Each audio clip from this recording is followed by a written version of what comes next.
नफस नफस पे चढ़ना कमाल होता है, नफस नफस में उतरना कमाल होता है। बुलंदी पे पहुंचना कमाल नहीं, बुलंदी पे ठहरना कमाल होता है। वही तो कर रहा हूं सर, वरना आप ही खुद बिगड़ेंगे। जब तक वो अपने को अलग अलग तरीके से प्रस्तुत नहीं करेगा, लोग उसको पसंद नहीं करेंगे। तो यहाँ से जो चाहे ले जा सकते हैं, लेकिन मैं अपने राजा को अपने यहाँ सेवक बनाने का पाप नहीं कर सकता हूँ महाराज। गुस्से में भी अगर कोई गाली भी बकता है तो बड़ा मीठा लगता है।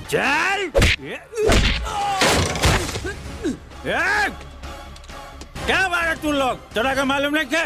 भोजपुरी भाषा में जितनी मिठास है उतनी किसी भी भाषा में नहीं होती है। सर अभी ड्यूटी पे नहीं है, ब्यूटी में लगे हैं, बाद में आना। एफआईआर दर्ज करवाना है। मुद्दा बोल। एक लड़की ने दिल तोड़ा है। तकलीफ तब होती है कि जब सामने कभी ऐसा भी हो जाता है जिसको कुछ नहीं आता है, वो हमें समझाने लगता है। जितना तेवर तू दिखा रहा है ना, उतना अगर तू कानून जानता ना तो तुझे मालूम होता कि कानून में ऐसी कोई धारा नहीं है कि दिल टूटने पर एफआईआर दर्ज करवाया जाए। समझा क्या? कहो बिना खैला इतना तो खैला के बाद कितना।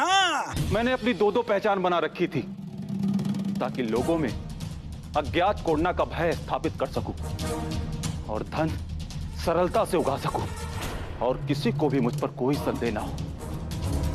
कलाकार का जीवन बहुत ही संघर्षपूर्ण होता है। सफलता के उस चरम पे पहुंचने के बाद भी किंतु आप सबके भांति संसार के प्रति मेरा भी कुछ उत्तरदायित्व है। संसार की भलाई के लिए मैं भी अपने विचार को आप सबके समक्ष रखना चाहता हूँ। नमस्कार, मैं आलोक सिंह। अभी हम मौजूद हैं परितोष सर के पास, जो कि एज ए बहुत ही बेहतरीन एक्टर हैं, जो कि प्रॉपर बिहार के मुजफ्फरपुर के निवासी हैं।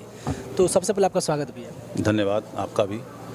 सर, मूलतः आप बिहार के निवासी हैं, तो भोजपुरी में कब आपसे आपने कदम रखा? एक्चुअली मैं बहुत पहले से बिहार में ही, मुजफ्फरपुर में ही थिएटर वगैरह करता था और 2001 में गोरखपुर आ गया। मेरे पिताजी गोरखपुर में जॉब करते थे और वहीं से मैंने अपने अभिनय की शुरुआत की। पहली फिल्म अगर देखा जाए तो मेरा ससुरा बड़ा पैसे वाला था, लेकिन किसी कारण से उसमें मैं नहीं काम कर पाया, तो थोड़ा कहीं ना कहीं अयोग्यता अपने में थी। उसके बाद से हमने थिएटर लगातार यहाँ पर गोरखपुर में रह के किया। एक हमारी संस्था है सांस्कृतिक संगम सलेमपुर, जिसके तहत मेघदूत की पूर्वांचल यात्रा, यानी पूरे भोजपुरी का जो मिश्रण है। आपको जैसे कि मेघदूत की पूर्वांचल यात्रा में जैसे हमारे यहाँ जो 12 महीने में 12 आपको गाने होते हैं, चैता, विदेशिया, ये सारी चीज़ें तो भोजपुरी से वहीं से जुड़ाव है। उसके बाद एक रामायण, हमारा एक नाटक है रामायण, जिसको हम लोगों ने अंतर्राष्ट्रीय स्तर पे, मतलब भारत के कोने कोने में हम लोगों का रामायण हो चुका है और अंतर्राष्ट्रीय साउथ अमेरिका में हम लोगों ने 4 देशों में इसका मंचन किया। सिनेमा के साथ थिएटर भी आप अभी भी करते हैं? हाँ, मैं अभी भी करता हूँ। हमारा जो कार्यक्रम है वो हमेशा चलता रहता है। जिस जगह पे आप हैं इस बार कुशीनगर में, कुशीनगर के हर क्षेत्र में लगभग सभी गाँव में हमारा ये कार्यक्रम हो चुका है और लोगों का प्यार हमेशा मिलता रहा। भोजपुरी जो हमारा है काफ़ी मीठा भाषा है जी, मिठास इसमें काफ़ी है, लेकिन कुछ असली गायक हैं जो इसको बदनाम करके रख दिए हैं। थोड़ा कहीं ना कहीं अपने अंदर शर्मिंदगी महसूस होती है कि आप लोग इतना बेहतर काम कर रहे हैं, इतना बढ़िया मैसेज देने का प्रयास कर, लेकिन कुछ असली गायक हैं जो इसको कहे तो उसका स्तर गिरा दिए हैं। तो क्या कहना चाहेंगे इस पर? अब देखिए, उन गायकों के बारे में मैं क्या बोलूँ। सचमुच भोजपुरी भाषा में जितनी मिठास है उतनी किसी भी भाषा में नहीं होती है। ठीक है, ये एक ऐसी भाषा है कि अगर कोई गुस्से में भी अगर कोई गाली भी बकता है तो बड़ा मीठा लगता है। जैसे आज के समय में सबसे बड़ी चीज़ है ना कि अश्लील गाना, जो डबल मीनिंग वाले जो गाने होते हैं, इस गानों की वजह से हमारा समाज, हमारे परिवार के लोग जो है इससे दूरी बना ली है। लेकिन अब कुछ एल्बम को छोड़ दीजिए तो आप अब की जो भोजपुरी फिल्में जो भी बन रही हैं वो बहुत पारिवारिक बन रही हैं। मतलब कि अश्लीलता अब नहीं है, पहले थी लेकिन अब नहीं है। अब सुधार हो रहा है, लोग समझ रहे हैं। लेकिन कहीं ना कहीं एक चीज़ है कि मैं हमेशा यही कहना चाहता हूँ कि अभिनय जो है इतना आसान भी नहीं है, जिसको लेकर हर इंसान ये सोचता है कि कल थोड़ा सा पॉपुलर हो गया गाने में और मैं हीरो बन जाऊँगा। एक तपस्या है, एक साधना है। हमने इस साधना को लगभग 20 सालों से किया है और 20 सालों की बात करने के बाद भी आज भी हमें अपने पहचान के लिए, अपना वजूद को ढूंढने के लिए जो है संघर्ष करना पड़ रहा है। तकलीफ तब होती है कि जब सामने कभी ऐसा भी हो जाता है जिसको कुछ नहीं आता है, वो हमें समझाने लगता है अभिनय को लेकर। तो मुझे लगता है कि अभिनय एक तपस्या है, हर चीज़ तपस्या के बाद ही मिलती है। अभी तक कुल कितने फिल्मों में आप काम कर चुके हैं? भोजपुरी में मैंने 15 साल के दौर में मैंने अगर देखा जाए तो सिर्फ 40 फिल्में की। कारण ये है कि मैं थोड़ा सा वॉइस ओवर भी करता हूँ, डबिंग हिंदी का, भोजपुरी का, साउथ का, थिएटर भी करता हूँ, कुछ सीरियल्स मैंने किए जैसे उस समय के दौर में पहले तो महुआ चैनल हुआ करता था। महुआ चैनल के मेरे 3 सीरियल जो है उस समय ऑन एयर हुआ करते थे और लगातार वो 7:30, 8, 8:30 वो आते थे। फिर मैंने बालिका वधू किया, अशोका किया और संकट मुझे, महाबली हनुमान और सागर आर्ट के बहुत सारे सीरियल हुआ करते थे जिसमें माइथो, चूँकि माइथो मेरा बैकग्राउंड रहा है, मैं थिएटर में रावण और दशरथ का कैरेक्टर करता था, तो वो मेरा सबसे बड़ा मजबूती था। इसकी वजह से माइथो में मुझे काम मिलता था। बस ये था कि अभी का जो माइथो है और चैनल का जो अपना डिमांड है उसमें क्या है कि पर्सनालिटी बहुत मायने रखता है। उन्हें अब 6 फीट 6.5 फीट के लोग चाहिए, उनको बॉडी बिल्डर लोग चाहिए, तो कहीं ना कहीं उसमें होता है कि वो काम नहीं मिल पाता है, लेकिन फिर भी मैंने उसमें काम किया और चल रहा है बस। धाकड़ सास में कौन सा रोल आपको मिला हुआ है?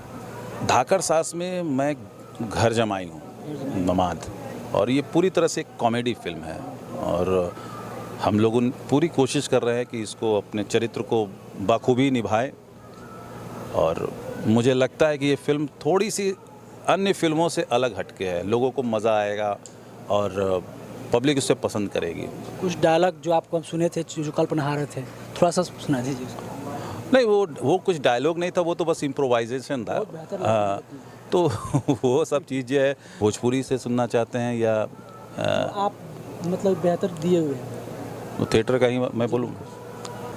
मान लिया कि हमने विष्णु को नहीं पहचाना, मान लिया कि चित्त के मोह में हमने एक स्त्री का हरण कर लिया, मान लिया कि हमने किसी की परामर्श नहीं सुनी, पर इन सब की बातों की चर्चा करने से इतिहास पीछे नहीं मुड़ सकता। जो बीत गया उसका शोक बुद्धिमान नहीं करते, भविष्य की चिंता कर्मयोगी नहीं करते। इस समय इस क्षण क्या करना है ये आवश्यक है। तो सोच लो, तुम्हारा अपने भाई के प्रति कोई कर्तव्य है या नहीं। रावण के साथ साथ संपूर्ण राज्य का विनाश हो जाएगा, ये तुम्हें स्वीकार है या नहीं। यदि मन में कोई संशय हो, यदि गंतव्य स्पष्ट नहीं, तो युद्ध में जाने का कोई लाभ नहीं। जाओ, जाकर फिर से सो जाओ। रावण को अपनी आन बचाना और शान के साथ जीना मरना दोनों आता है।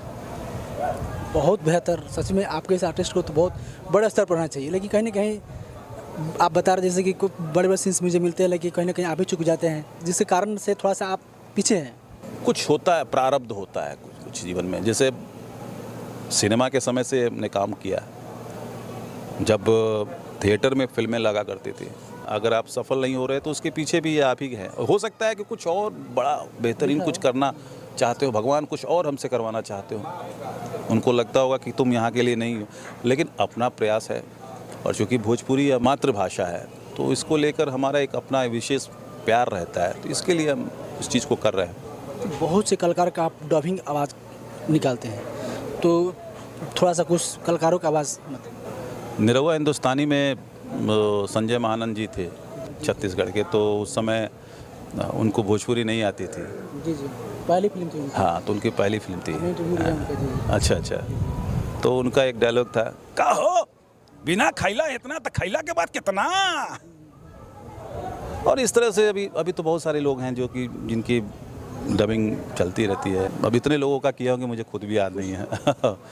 एक्चुअली में क्या है ना कि डायलॉग कुछ होता है कि इम्पोर्टेंट होता है कि जिसको अब बाहुबली जैसी फिल्म बने तो उसका हर संवाद जो है एक अलग ही होता है। तो यहाँ पर इतने सारे मैंने किए हैं कि मुझे खुद भी याद नहीं है कि कितने लोगों का किया है और क्या है। कला और गला दोनों आपका बहुत बेहतर है जी, धन्यवाद। तो भगवान करे कि आप दिन दुगना रात चौगुना प्रगति करें और आपको शिखर तक पहुँचने में योगदान दें। जी, बहुत बहुत धन्यवाद आपका।